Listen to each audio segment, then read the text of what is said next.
உங்கள் சாய்ஸ் இருக்கு. நீங்கள் என்ன மாதிரியான தொழிலை சூஸ் பண்ணிருக்கீங்கன்னு கேட்குறாங்க. நீங்கள் எது சொல்லுவீங்க, என்ன ஒரு ஐடியா இருக்குல்ல உங்களுக்கு செய்யலாம் பரவாயில்ல. நான் டைலரிங் பண்ணிட்டு இருக்கேன், ஏற்கனவே பண்ணிட்டு இருக்கோம். சரிம்மா. ஒரு கார்மெண்ட்ஸ் மாதிரி வைக்கலாம். சரி. இல்லாட்டி ஒரு 10 பேர் வச்சு ஆர்டர் எடுத்து நீங்கள் என்ன ஒரு நாங்கள் நார்மல் தாராளமா எது செய்வீங்க, என்ன ஒரு சரி ஒரு 4 பேர் சேர்ந்து ஸ்டார்ட் பண்ணுவோம். அது இங்கே லோக்கலே சேல் பண்ணி போன மெட்டீரியல்லாம் எடுப்போம். ப்ராஃபிட் இருக்கா, லாபம் இருக்கா?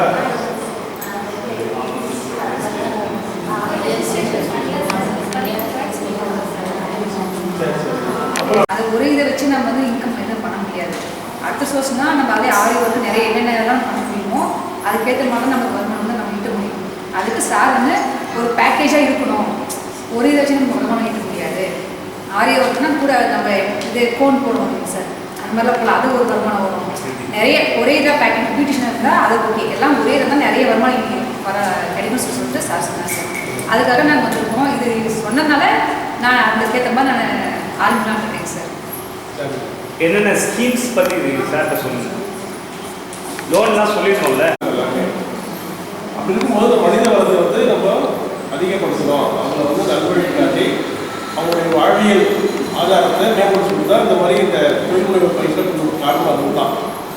நீங்கள் எல்லாருமே தெரிஞ்சுக்கிட்டு இப்போ நீங்கள் தெரிஞ்சுக்கிட்டு போனது மட்டும் பார்த்தாருங்களா உங்களை மாதிரி மற்றபடி கொண்டு வரணும். அதனால தான் ஜஸ்ட்டு உங்களை போட்டிட்டு இருக்காருனால நீங்கள் 30 பேர் வந்துருக்கீங்கன்னா 30 பேர் பண்ணுறாரு. நீங்கள் போய் சொல்லணும். சொல்லி உங்களை மாதிரி நிறைய பேர் தெரியாமல் இருப்பாங்க இல்லையா, அவங்களுக்கு ட்ரெஸ் தெரியாமல் இருக்கும், ஐடியா இல்லாமல் இருக்கும், அவங்க சொல்லித்தரது ஆர்டர் இல்லாமல் இருப்பாங்க. நீங்கள் போயிட்டு மற்றவங்க சொன்னீங்கன்னா இது அப்படியே ஒரு செயின் ப்ராசஸ் வந்து போயிட்டு இருக்கும். ஸோ பெண்களை வந்து தங்கள் சொந்தத்தால் நிற்க வைக்கலாம்.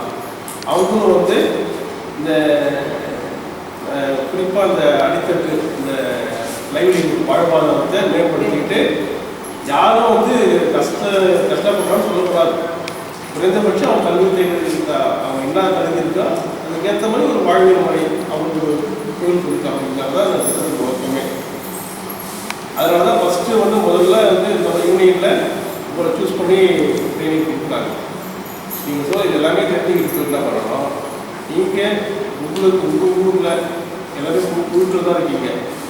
எங்கள் பிஆர்ஓ ஃபெடரேஷனும் சரி, அதே மாதிரி ஹேபிடேஷன் ஃபெடரேஷனும் சரி, பிளாக் ஃபெடரேஷனும் சரி, அதெல்லாம் போட்டு பேசிக்கிட்டு இதில் கூட வர மக்கள் யார் யாருன்னு கேட்டு அவங்க தான் சொல்லித்தாங்க. சொல்லி கொடுத்துட்டு அவங்க எப்படி நீங்கள் இன்னொரு பண்ண முடியும்.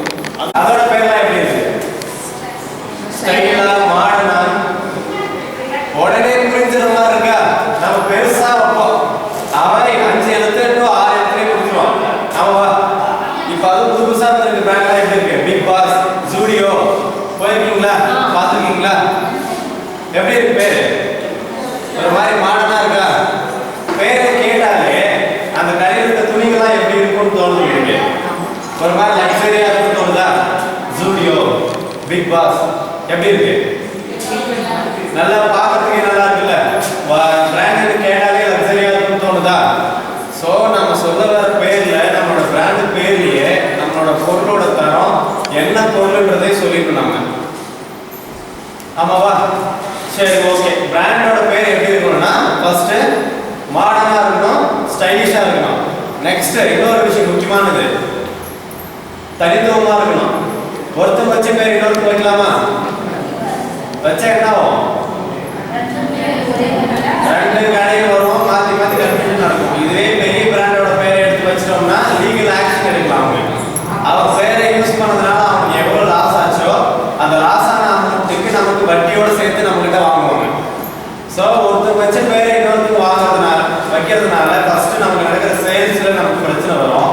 இப்போ ஒருத்தருக்கு அட்ரஸ் சொல்றீங்க, இப்போ அவங்க வந்து கூகுள் மேப்